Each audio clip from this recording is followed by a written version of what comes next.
Essa é a nossa videoaula de CSS para concursos do canal 8020 Concursos. Me chamo Helder Silva Cruz, formado em análise de sistemas, pós-graduado em gestão de projetos de TI e já fui aprovado em 3 concursos, no MDA 2014, na data prévia 2014 e no CERPRO 2013.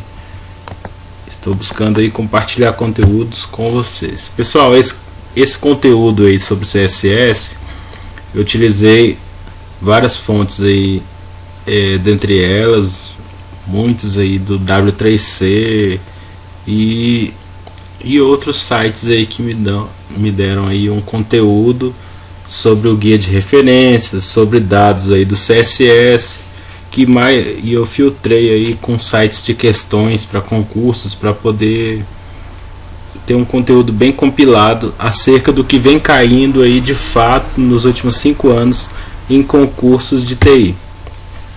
Então, em relação às definições aí do CSS, pessoal, o CSS é considerado uma linguagem de estilo. Ele também é chamado de folha de estilo CSS. É uma linguagem aí muito utilizada, inclusive ela é colocada como um padrão padrão visual aqui para as páginas web da W3C. Possui uma sintaxe muito simples, pessoal. Ela não é, apesar de tudo, ela não é suportada igualmente por todos os navegadores. Tem navegador, por exemplo, Internet Explorer 6 com Internet Explorer mais atual, vai ter diferenças de compatibilidade. Às vezes um comando que você utiliza num navegador não vai servir para o outro navegador. Temos também a questão de ela suporta uma linguagem que suporta um código reduzido. Ela também utiliza processos de cascata e de herança entre características, ou seja, você pode herdar uma característica de uma para outra. Você pode fazer compatibilidade aí com XML, ou seja, então eu posso usar tanto o CSS no HTML, que é a linguagem de marcação aí, que por padrão a gente utiliza muito na web, é o padrão da web, e também no XML. Vamos ver adiante aí como é que a gente faz para referenciar um arquivo CSS aí dentro do XML. Assunto de prova aí também. Ele também apresenta padrões visuais para o web, que é padrão do W3C, já falei, e também um comentário, só abrindo um adendo aí, dentro da própria linguagem do CSS, para me fazer um comentário, eu posso fazer esse comentário aí com barra asterisco e asterisco barra no final do comentário. Isso aí já foi assunto de prova aí, como podemos ver aqui mais embaixo. Maneiras de inserir uma folha de estilo em um documento HTML. Então é o seguinte, a gente tem 3 maneiras de inserir essa folha de estilo no HTML. É o linking, o embedding e o inline. O linking, ele é chamado de um documento, quando eu tenho um documento externo, um documento que está sendo importado ou está sendo ligado aí ao meu documento HTML. Ou seja, eu só tenho um chamamento de um documento externo com todo o código CSS. Então esse é o linking externo e também chamado de importado. O embedding ele é chamado de interno, incorporado ou embutido. É quando eu coloco um bloco de CSS lá dentro do meu cabeçário do arquivo HTML para poder referenciá-lo com todo o conteúdo do CSS que eu vou utilizar ali. E também tenho o inline, que significa em linha, que é quando eu referencio o meu CSS dentro do próprio elemento que eu vou utilizar. Ou seja, às vezes eu boto um parágrafo, aí defino o estilo CSS para aquele parágrafo e coloco o código CSS logo lá dentro do HTML, como vou mostrar mais adiante aí. Então é assim que funciona o inline, é dentro da própria linha do elemento. Seguindo adiante, folha de estilo linkada. Então, pessoal, como é que eu faço para referenciar uma folha de estilo aí que foi linkada? Aqui, ó, por exemplo, link rel estilo, o tipo aqui texto CSS, href, que é o local onde está o link, vai ser estilo CSS. Esse aqui é o arquivo, o nome do arquivo, né? Nesse exemplo aqui, estilo.css.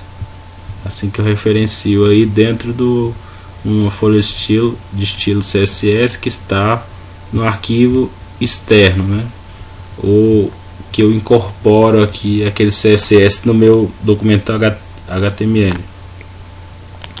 E também posso fazer da seguinte forma também, utilizando aqui, ó, style tipo texto CSS e aqui @import, e dentro da @import eu coloco aqui a URL que vai ser importada do CSS e fecho a tag estilo.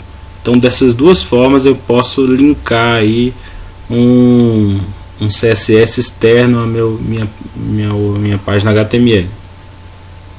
Então, seguindo adiante, quando eu faço do embedding, que é o interno incorporado, como é que eu incorporo um CSS dentro do meu HTML? Ou seja, igual eu falei, tem aqui a tag HTML, a tag header do cabeçalho, né? Então aqui é só colocar style type e colocar aqui, ó, texto CSS, estilo tal.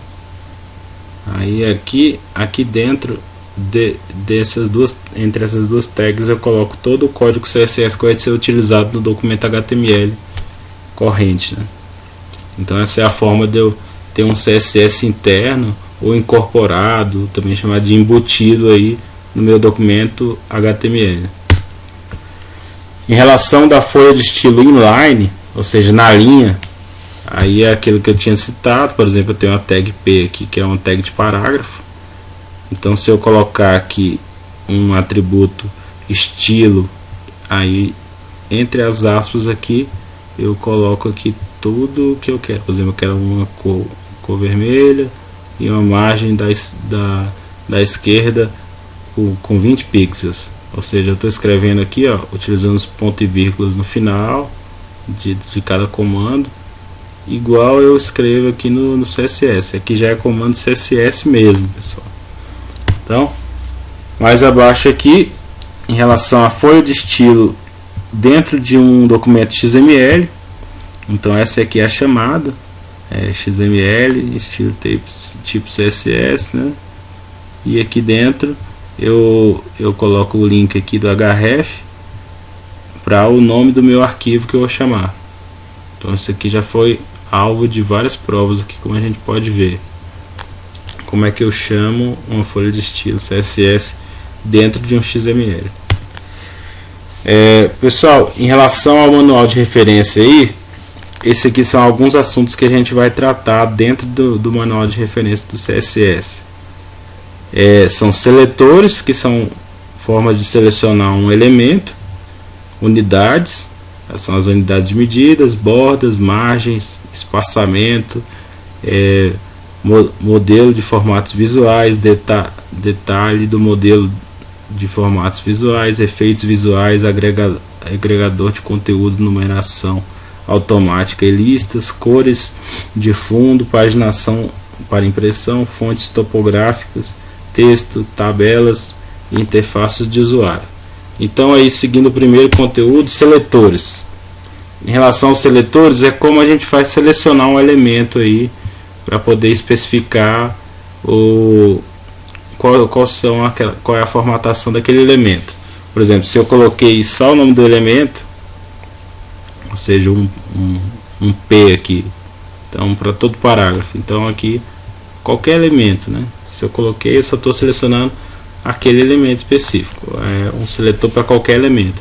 Se eu coloco um elemento, um espaço e um segundo elemento, então seria qualquer elemento duas vezes aí. Eu posso colocar um elemento e um segundo elemento, por exemplo, toda tag P e toda div. Então esses dois aí entrariam. Agora, se eu colocar um elemento e esse sinal aqui de maior e outro elemento, então eu tô dando aquela minha configuração para um elemento descendente daquele elemento. Se for uma div, dentro da div, toda div que tiver, então alguma coisa do tipo. Se eu tenho aqui elemento mais um elemento mais outro elemento, então são elementos adjacentes que eu vou ter aqui referenciados. Agora, se eu tenho um elemento ponto e um nome de uma classe, então eu vou referenciar a uma classe que está dentro daquele elemento. Por exemplo, qualquer div que seja da classe, vamos supor, topo, lá dentro do meu arquivo HTML, devido a eu ter colocado esse ponto, significa que eu estou referenciando uma classe.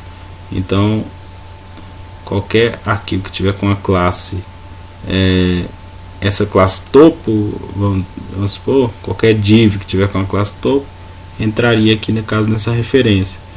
E aqui da mesma forma, qualquer elemento, e essa cerquilha aqui, esse jogo da velha, né? Ele referencia um ID, um identificador lá do HTML. Então aqui qualquer identificador que tiver esse ID aqui, um ID específico, por exemplo, um ID topo também, vou dar o exemplo topo. Então uma div com um ID topo, então seria referenciado aqui. Também temos aqui como colocar um atributo específico dentro de um elemento, seria dessa forma. Temos como colocar aqui o atributo e o valor daquele atributo dentro do elemento, ou seja, supor que eu coloco uma div aqui onde o alinhamento está à direita. Todas as divs com alinhamento à direita eu boto uma cor azul, então seria dessa forma aqui. Dessa outra forma aqui, eu referencio um elemento que está entre parênteses, um elemento cujo atributo está entre parênteses, quer dizer, o valor do atributo. Aqui nessa outra, um elemento aí com valor idêntico ao valor, ou que inicia com dessa forma aqui, né? Como o val, né? Então aqui eu já havia comentado seletores aqui de elementos agrupados por agrupamento. Então eu faço com a vírgula nesse caso, por agrupamento. Seguindo ainda com os seletores, se eu colocar aqui um elemento first e children, então vou pegar o primeiro elemento descendente aí do elemento pai. Se eu botar a link, então vai significar o seguinte: o A ele significa o link, e esses dois pontos link aqui eu vou referenciar quando aquele meu link que eu tenho do HTML ele não for visitado, ele vai ficar da seguinte forma. Aí eu posso colocar a cor tal, alguma coisa do tipo. Então aqui eu referencio aí o link que não foi visitado. Agora o link visitado é o A:visited.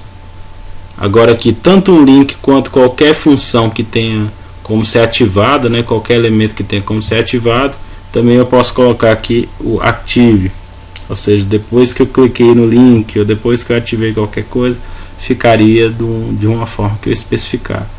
Agora, tanto no link como algum elemento que eu queira, quando eu passar o mouse em cima, ele mudar as suas características, eu utilizaria o elemento over.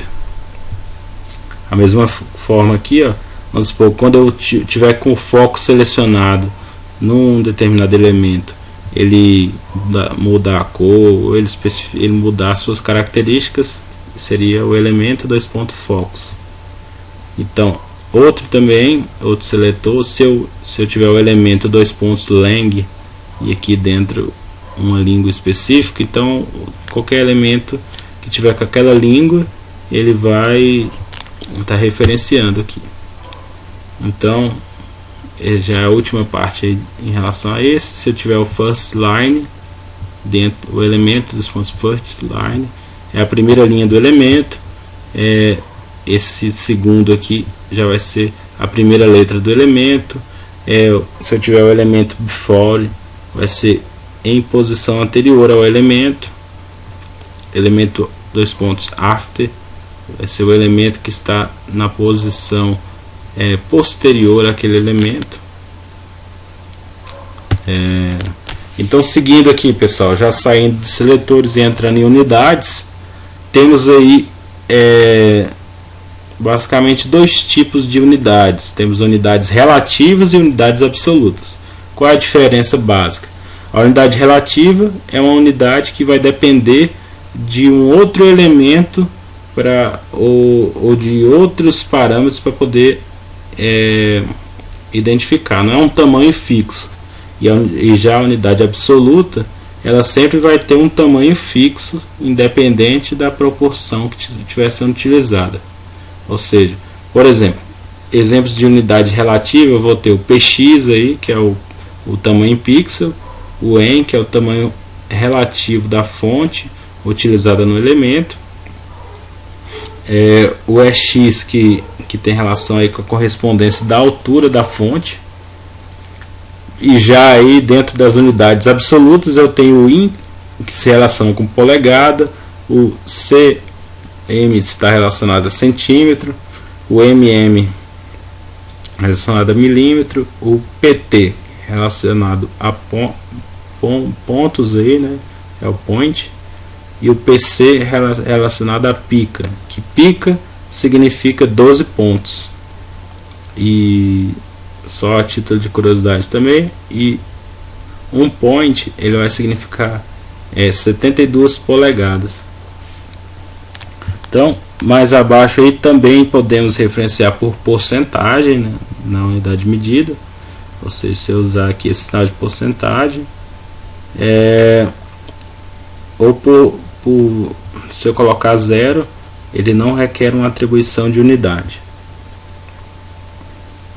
Outro ponto importante é a representação de cores, né? Então, para me representar uma cor aí dentro do CSS, por exemplo, se é uma cor RGB, pode ser referenciado dessa forma: dois parâmetros aí do R, dois parâmetros do G, dois do B. Então aqui, ó, 6 valores hexadecimais, e são dessa forma que posso referenciar. Eu também posso colocar aqui na forma simplificada essa notação, que é o RGB aqui, dessa forma, que aí eu teria no lugar de 6 caracteres alfanuméricos aqui depois dessa cerquilha, eu teria só 3 caracteres. Também posso colocar aqui como, por exemplo, RGB, e aqui dentro colocar valores de 0 a 255, que vai dizer respeito à quantidade de entonação daquela cor, que aqui seria a quantidade de vermelho, a quantidade de verde e a quantidade do blue aí, do azul, que são as cores primárias. Mais abaixo aqui também é a mesma coisa, RGB. Então aqui também teríamos em relação à porcentagem, a porcentagem de vermelho, a porcentagem do verde, do azul aí. Seguindo adiante, em relação às bordas aí, pessoal, temos aí vários comandos aí que eu posso, que não caem muito em provas, mas eu posso mexer com a largura, com as cores das bordas, o estilo da borda, a largura, estilo e cor da borda. Então, seguindo adiante aí, em relação a margens, eu posso mexer com o tamanho da margem. O que significa o tamanho da margem? Ela vai dizer respeito à distância que você vai ter do objeto que tiver localizado superior àquele objeto, aquele elemento que você está especificando. Então, esse distanciamento. sendo que o margem, acho que é assim que se fala, se refere à margem de todos os lados, e aqui eu tenho uma margem para cada lado, seja o topo, a direita, o rodapé, a esquerda. Em relação ao espaçamento, quando eu falo de espaçamento, estou falando do espaçamento interno ali dentro do seu elemento. Então é a distância que você tem da borda para o interior dentro do que você quer colocar dentro desse elemento. É o chamado padding, o padding, né? Com padding, como você quiser falar. Esse padding aqui, ele serve, o padding, ele serve aqui para definir o espaçamento de todos os lados, e eu tenho aqui, assim como o outro lá também, um para cada lado, para definir esse espaçamento. Em relação aos modelos visuais, eu tenho o meu comando aí chamado position, que ele se refere à posição daquele elemento, seja uma posição estática, uma posição relativa, que vai depender dos elementos que estão à sua volta, uma posição absoluta, que independe de qualquer elemento, vai ser aquela posição, uma posição fixed, que é uma posição fixa.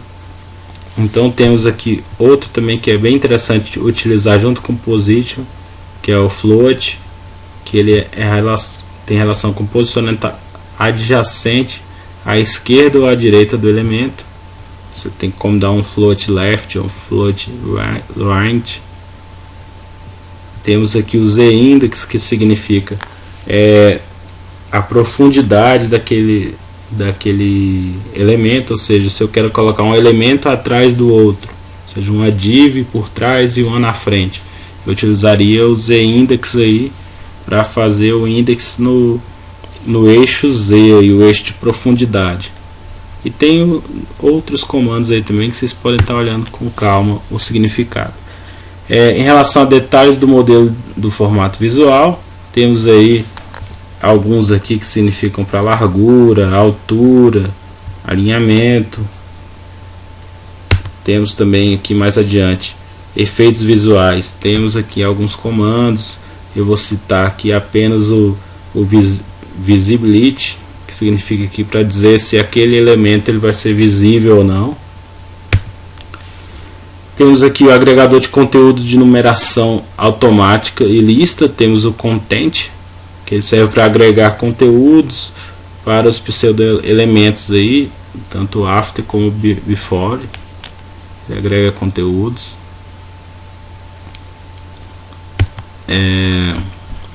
Em relação às cores, pessoal, temos aí o color, que ele serve para dar cor ao texto. Temos também aí o fundo, em relação ao fundo de um elemento. Temos o background, que ele vai dar todas as propriedades que você pode utilizar no fundo, você pode utilizar numa linha só aí no background. Você tem o background column, que você pode mudar a cor do fundo. O background image, que você pode mudar a imagem do fundo. O background repeat, que você pode repetir, determinar como você vai repetir uma imagem no fundo aí da sua página ou do seu elemento. Você tem o background attachment, que acho que é isso, que você fixa com a barra de rolagem ali no seu fundo. Se você quer ter uma barra de rolagem, você vai ter que utilizar esse background attachment, acho que é isso. Você também tem o background position, que você vai mexer com a posição aí da imagem do fundo. Você vai ter aí também comandos de paginação para impressão, que não são tão utilizados assim na questão de prova, não cai muito em prova, mas você pode estar estudando aí. Em relação a fontes topográficas, temos aí, por exemplo, o font, que você vai definir todas as propriedades. Temos o font family, que você vai definir se aquela fonte vai ser Times, se vai ser Arial, se vai ser Tahoma, qual é a família da fonte que você vai determinar. Você tem o fonte style, que você vai determinar qual o estilo daquela fonte, se é itálico, como é que se é negrito, como é que ela vai ser. Você tem o fonte variante, que você vai determinar se aquela fonte vai ser uma fonte todas em maiúsculo, todas em minúsculo, ou vai ser uma fonte normal. Você também pode determinar aqui fonte weight, que você vai definir aí o peso da fonte, né? Você também tem fonte size, que define o tamanho da fonte, se é um tamanho 12, tamanho 14, como vai ser o tamanho da sua fonte, daquele texto que você está referenciando, ou naquele elemento, ou seja, você tem aí as propriedades de texto também, que você pode utilizar, por exemplo, text align, que você fala aí como vai ser o alinhamento do seu texto.